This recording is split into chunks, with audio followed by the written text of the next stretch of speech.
The Kia Sportage has been one of the best-selling SUVs in Europe for 3 years running, and that kind of success usually makes a company cautious. The safe move with this facelift would have been to leave it alone. Instead, Kia sharpened the one car it could least afford to get wrong. And standing in front of the new Sportage in Bucharest, the changes are bigger than a midlife refresh has any right to be. The front end is where you notice it first. The old boomerang lights are gone, replaced by a vertical star map signature that runs down each side of a much wider grille. It is the same lighting language Kia uses on the EV9, a car that costs roughly 3 times as much, and pulling that look into a compact family SUV gives the Sportage a presence the outgoing car never had. In this shade of blue, with the gloss black GT line trim and the 19-inch alloys, it reads far more expensive than it is. From the side, the proportions are unchanged, which is fine, because they were already right. At the rear, the connected light bar cleans up the part of the car people complained about most. Inside is where the price argument really starts. The curved display runs two 12.3-inch screens under a single sheet of glass, with no visible join between the driver display and the touchscreen. It is borrowed from cars further up the Kia range, and in a compact SUV it still feels like it belongs a class above.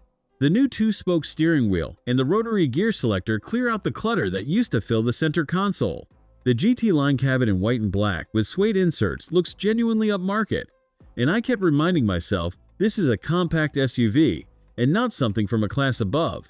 The build quality holds up when you press on it. That bar of touch controls under the screen is the one thing Kia still has not fixed. It switches between climate and media, so the same row of icons does 2 different jobs depending on the mode it is in. You go to nudge the temperature and change the radio station instead, and it happens often enough that you stop trusting it.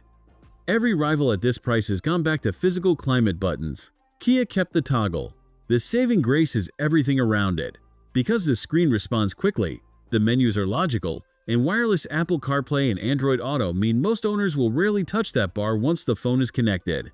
The back seat is one of the real reasons this car sells. The wheelbase stretches to 2,680 millimeters, and that translates into rear legroom that surprised me, the kind that embarrasses cars a full-size class above it. The seats recline, the floor is close to flat, and 3 adults across the bench is a genuine option rather than a compromise. There are vents, there are USB-C ports in the front seat backs, and the door openings are wide enough that fitting a child seat does not turn into a wrestling match. This is the part of the Sportage families actually live with, and it is one of the best in the segment. The boot backs that up. You get 587 liters with the seats up, which is 20.7 cubic feet, and folding the rear bench opens it out to 62.7 cubic feet. The load floor is adjustable, there's a proper cargo cover, and the opening is square and easy to load. Against a RAV4 or a Tucson on practicality alone, the Sportage gives up almost nothing and beats both on rear space. If breakdowns like this help you decide between them, subscribe so you catch the next one before you walk into a showroom. Under the bonnet of this GT line is the 1.6-liter turbo petrol, making 178 horsepower and 195 pound-feet of torque, sent through a 7-speed dual-clutch automatic to all 4 wheels. 0 to 60 arrives in 7.9 seconds, brisk enough that the Sportage never feels like it is working hard. It is not a hot SUV, and it does not pretend to be. But the all-wheel drive grip and the smooth shifts make it the kind of car that feels effortless in traffic and confident when the weather turns. Then there is the part nobody at the German brands wants to talk about.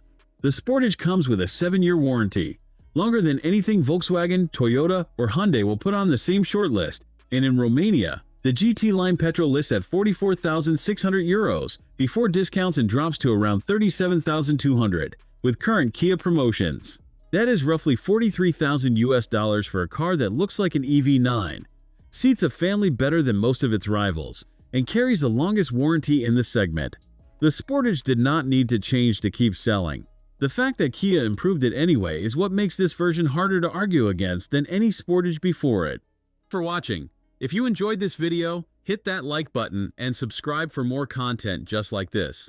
Leave a comment below with your thoughts or questions. I read every single one. And don't forget to click the bell icon to get notified about my next upload. See you in the next video.